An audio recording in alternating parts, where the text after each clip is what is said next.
વિભાગની latest update અમે આપને આપી દઈએ તો 1 વાગ્યા સુધી રાજ્યના 8 જિલ્લા એવા છે કે જ્યાં ઓરેન્જ એલર્ટ છે। તેજ પવન સાથે અતિ ભારે વરસાદ પડી શકે છે। મધ્ય ગુજરાત અને દક્ષિણ ગુજરાતના જિલ્લાઓમાં ઓરેન્જ એલર્ટ છે, જ્યારે ભાવનગરમાં અતિ ભારે વરસાદનું ઓરેન્જ એલર્ટ છે।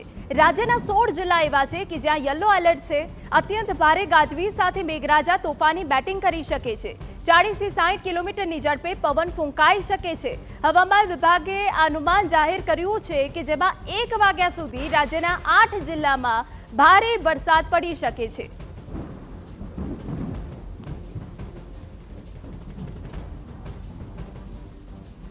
તો રાજ્યના 16 જિલ્લામાં વરસાદનું યલો એલર્ટ છે અને 8 જિલ્લામાં ઓરેન્જ એલર્ટ છે। અત્યંત ભારે ગાજવી સાથે મેઘરાજા તોફાની બેટિંગ કરી શકે છે। રાજ્ય પર સાયક્લોનિક સર્ક્યુલેશન એક્ટિવ થયું છે, જેના કારણે અનેક જિલ્લામાં ભારે વરસાદ જોવા મળી શકે છે।